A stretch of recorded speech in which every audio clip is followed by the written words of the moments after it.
Hey everyone, I hope you've had a great day so far and that you're doing well. For this week's Transformers content, still looking at the model kit side of things, but this time having a look at the Optimus Prime model kit from YOLO Park. And this is part of the 20cm AMK series. I think there's a few different AMK series.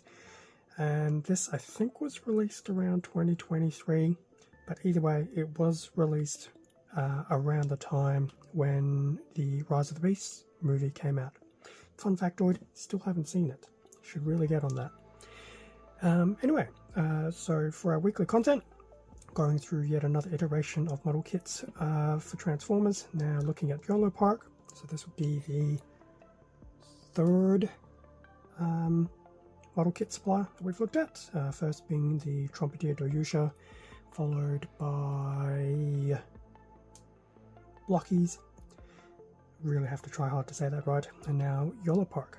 Anyway, front of the box. So here we have Optimus Prime per Rise of the Beasts. So we have a bit of a nice close-up shot of him, followed with a more three-quarter profile shot. I suspect this is just typical CGI work, not the actual model kit. Yeah, definitely a very nice looking front of the box. Otherwise, the rest of the sides of the boxes pretty much rehash of the top of the box and or the Rise of the Beasts movie logo. As for the back, so we have a front and rear shot of Optimus and just some focus on the details and articulation. I suspect this is probably more aligned to the actual model kit we will put together, which is pretty much what this is going to be. Now, YOLO Park, from what I feel, yes, they are model kits in the sense that you have to put them together, but definitely not in the same vein as the Trumpeter and the Blockies kits, which have been very much parts built into your final model kit. Whereas this, whilst yes, there are some parts, which obviously this highlights, I think the model kit itself, a lot of it is going to be somewhat pre-assembled to a degree. In fact, talking about YOLO Park, obviously I've done some of those mini AMK series with the Megatron and Starscream. I did a video of Megatron some time ago, and the short of Starscream's actually not been up for too long. So that's probably in the same vein for YOLO Park, where yes, you put things together, but from what I've seen, you don't necessarily go through this very significant parts building process. Anyway, that was the back of the box. So, with all that being said and done, that's gone for a little bit longer than usual. Time to have a look inside. Okay, with everything out of the box, so this does just reinforce my earlier commentary about not being individual parts built into a full model kit. A lot of the stuff has been pre-built to a degree. You obviously do still get some of the novelty of putting something together, but definitely not building entire arms up or legs up, etc. So here we have the little construction manual sheet. So it just goes through each of the steps of putting Prime together. It is fairly simplistic, so as we'll see in a minute, it's going to be very easy to follow on. So here are the first four steps, pretty much the head, the main body, the two arms, and then putting the arms, body, and the lower torso together. It does look like it will have some different hand manipulators as well. From a detail perspective, it does look like it should be fairly well detailed, so hopefully I actually won't do anything extra in the way of panel lining, which will save me a little bit of effort. On the back, we do have the final steps 5, 6, and 7, pretty much the legs and final assembly. And then this little last point here, just pretty much going through some of the possible articulation. So we've got the flexibility of various components, how certain things will bend in terms of an actual degree arc. So the leg curl, for example, will be a 90-degree curl, which is pretty standard. Front kick 90-degree, 150-degree arm bend, 180 swivel, things like that. So that's very cool. Obviously, it'd be best to see that once the kit is together, just to see what it actually does look like. So that is the very basic instruction sheet, which is nice. Actually nice, just they did a little A5 piece of paper for a change. Now, as for the actual kit itself. Now, I did want to try and get it out of the plastic, but it ended up being a bit messier and flimsy than I was hoping. So I'll probably disclaimer here right now, I'm not going to put it together in a time lapse. Maybe, because I do have a few of these, I might do it for a future one. Maybe just not Optimus for the first round, but I'll try and actually do a short or prime or put together just to show him off and things like that. Similar to what I did with Starscream. Or maybe even yet, when I have all the parts taken out, I will just do a short form video of putting Prime together. Time will tell. Anyway, so that's pretty much everything, all of Prime. So as I was saying, a lot of things have been pretty much pre-constructed. I mean, his head is fully pre-built. You won't get the honor and privilege of building the head, but everything else is still pretty much, you know, somewhat of a parts formed Transformer. In fact, it almost feels like you're pretty much putting together more of an action figure together than necessarily a model kit.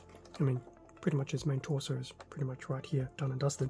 His arms is probably the most model kit state you'll have between the shoulders, the smokestacks, the hands, etc. But going to my point about detailing, to be honest, I don't think I'm going to do anything. By the time I put it together, it'll probably feel more like an overglorified action figure. So I might be able to leave him alone. Time will tell. It's been a very long time since I've not panel lined anything from a model kit perspective, so very well these could be the first that I elect to ignore. In saying that, I remember saying something similar with the Armored Core the model kits for Fires of Rubicon, because they're just really, really heavily detailed. There had to be a better way of doing it. Anyway, so that's pretty much Optimus. As I said, apologies for not taking it out of the actual casing and stuff like that. Now that I know what to expect, I might do that for future reference. And I can also see why I was starting to struggle, because I'm actually seeing evidence of these little plastic tags. So if I go over,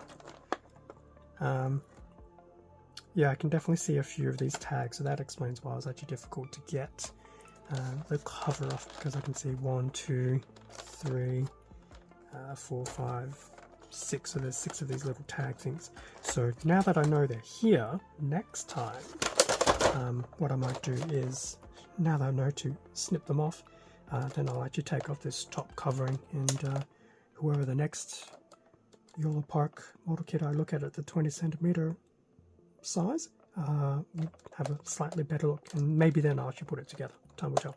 But there we go. Optimus in his package glory, I dare say.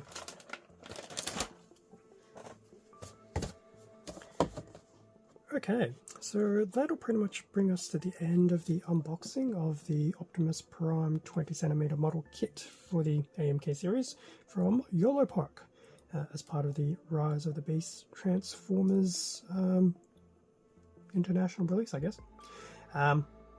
As I mentioned, I do have a few of these floating around. I think these are predominantly just made for Rise of the Beasts, where YOLO Park has obviously delved into other IPs within Transformers, obviously G1 being a very good example.